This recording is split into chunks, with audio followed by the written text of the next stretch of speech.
अभी आप लोगों के सामने अभी कुछ ही समय में विधानसभा के आम चुनाव होने वाले हैं और कांग्रेस के साथ साथ यहां भाजपा भी पिछले 10 सालों से राज कर चुकी है। भाजपा से पहले कांग्रेस ने 10 साल आप पे राज किया, अब पिछले 10 साल से भाजपा राज कर रही है और अब जब विधानसभा हमारे सर पर है तो ये लोग फिर से आप लोगों के बीच में आकर झूठे झूठे वादे करेंगी। परंतु साथियों, इस बार इनको वोट डालने से पहले हमें इनसे कुछ मुद्दों पे सवाल करने होंगे। मैं आप लोगों से जाति और धर्म के आधार पे कभी नहीं कहूंगा आप सवाल करें। मैं आपसे कहूंगा आप इनसे शिक्षा, रोजगार और चढ़ती हुई महंगाई के बारे में सवाल करें।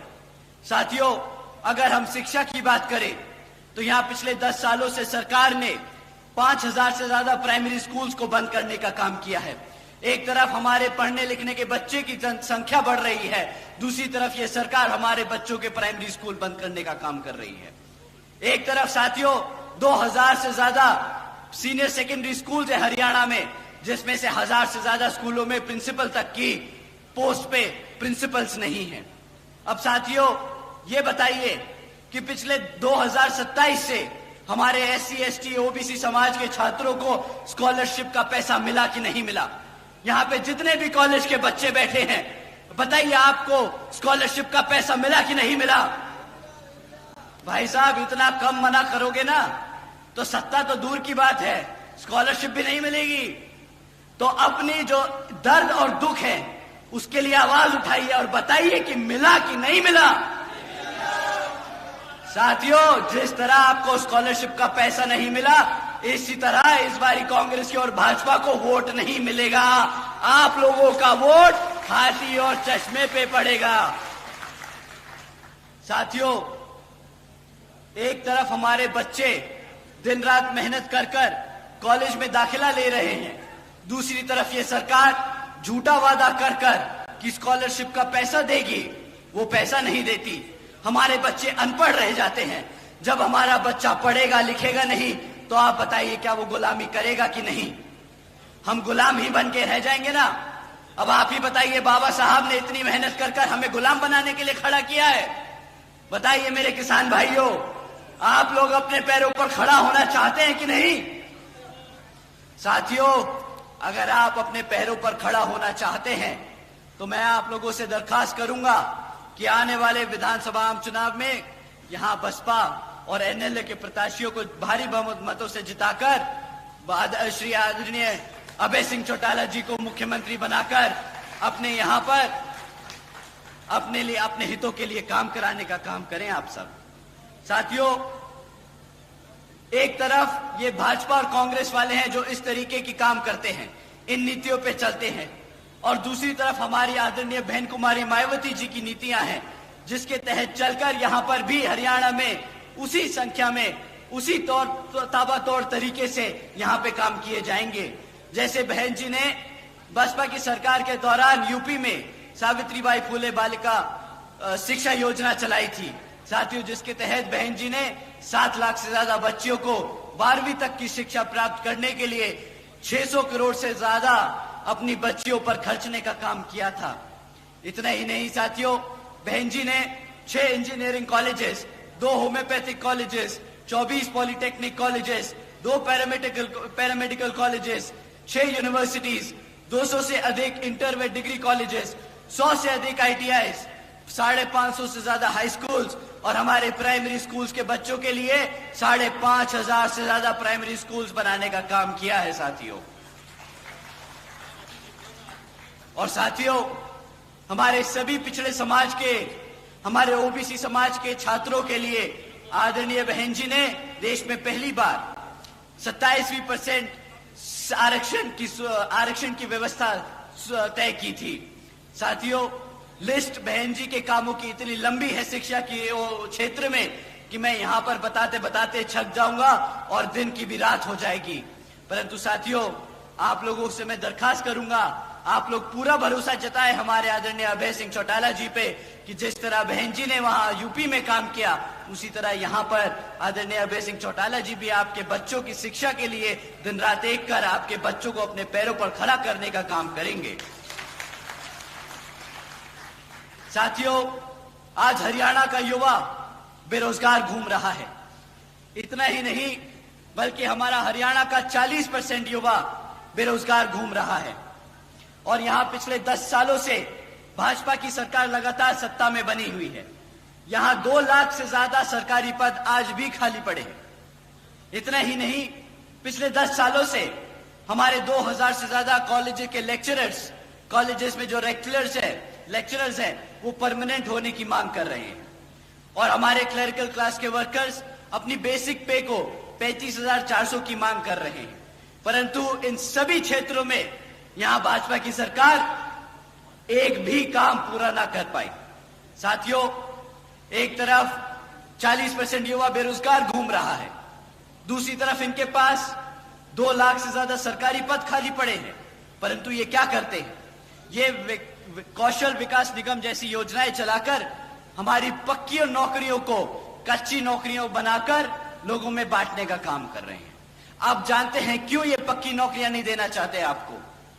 क्या आप जानते हैं क्यों ये हमारे कॉलेजेस में प्रोफेसर्स को, लेक्चरर्स को परमानेंट नहीं करते? साथियों, अगर सरकार ने पक्की नौकरी देना शुरू कर दिया तो उनको आरक्षण भी देना पड़ेगा। अगर उन्होंने हमारे कॉलेजेस में प्रोफेसर्स को पक्का कर दिया तो उन्हें आरक्षण देना पड़ेगा। साथियों,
वेजेस को 55 रुपए से बढ़ाकर 100 रुपए प्रतिदिन करने का काम किया था और अपने अन्य पिछड़े वर्गों के क्रीमी लेयर की वार्षिक आय को भी 3 लाख रुपए से बढ़ाकर 5 लाख रुपए करने का काम किया था। साथियों, इतना ही नहीं, हमारे किसान भाइयों को जानकर अच्छा लगेगा कि बहन जी के शासनकाल के दौरान आदरणीय बहन जी ने अपने गन्ना खरीदने के दामों को रातों रात दुगना कर दिया था और हमारे किसान भाइयों की आमदनी दुगनी कर दी थी, जैसा उन्होंने वादा किया था। साथियों, उसी तरह उसी मॉडल पे चलकर यहां पर भी हमारी सरकार जब आप लोग बनाएंगे तो हमारे किसान भाइयों की आमदनी दुगनी कर दी जाएगी। साथियों, तीसरा सबसे बड़ा मुद्दा महंगाई का। साथियों, ये लोग जब महंगाई की बात करते हैं तो आप लोगों से बोलते हैं कि जी आप हमसे मुफ्त में राशन ले लो, और बड़े गर्व और फक्र से बोलते हैं कि हमने 80 करोड़ जनता को मुफ्त में राशन देने का काम किया। साथियों, अब एक बात बताइए कि आपने महंगाई कम करने के लिए वोट डाला था या मुफ्त में राशन मांगने के लिए वोट डाला था? बताइए साथियों, महंगाई कम करने के लिए कहा था ना। यही लोग आप लोगों के बीच में गैस का सिलेंडर तान के घूम रहे थे ना कि गैस का सिलेंडर देखो 1000 रुपया पार 400 रुपया हो गया, 400 रुपया हो गया। अब इन्हीं के शासनकाल में क्या गैस का प्राइस 1000 रुपया पार कर चुका है कि नहीं? बताइए साथियों। परंतु अब ये 1000 रुपया इन्हें नहीं दिख रहा, अब इन्हें 1000 रुपया महंगा नहीं लगेगा। पता है क्यों साथियों? क्योंकि अब इन लोगों की आदत हो गई है जगह जगह विदेशों में घूमना, इनकी आदत हो गई है बड़े बड़े रेस्टोरेंट में बैठ के खाना खाना, होटलों में घूमना। इन लोगों को आपकी महंगाई से कोई लेना देना नहीं साथियों। परंतु साथियों, अगर ये लोग सिर्फ रोजगार देने वाला ही वादा पूरा कर देते सिर्फ रोजगार देने वाला ही वादा पूरा कर देते तो महंगाई तो हमारा किसान भाई अच्छे से जानता है, हमारा SC ST समाज अच्छे से जानता है। अगर कमाऊंगा भी तो घर भी चला लूंगा तो अपने पैरों से खड़ा हो जाऊंगा, जिंदगी में अपने आप आगे बढ़ने का रास्ता निकाल लूंगा। मुझे किसी सस्ती गैस का जरूरत नहीं, मुझे महंगाई से डरने की जरूरत नहीं। परंतु साथियों, ना इन्होंने महंगाई कम करने का काम किया, ना इन्होंने रोजगार देने का काम किया। साथियों, आप जानते हैं कि मुफ्त में राशन की कीमत क्या है आपके लिए। 1000-1200 रुपये से ज्यादा महीने का राशन नहीं मिलता किसी को मुफ्त में, और साल का अगर आप गणित लगाएं तो 12,000 रुपए से ज्यादा का राशन नहीं देगी ये सरकार। परंतु अगर आपके घर में से एक एक बच्चे को रोजगार मिल जाता तो कम से कम 20,000 रुपए महीने की वो आमदनी कमाता, साल की 2 लाख रुपए की आमदनी कमाता। पर ये भाजपा वाले घपलेबाज हैं, आपको 12,000 रुपए का राशन चिपकाकर आपसे 2 लाख रुपए चूना लगाते हैं। साथियों, मैं आप लोगों का और समय नहीं लूंगा।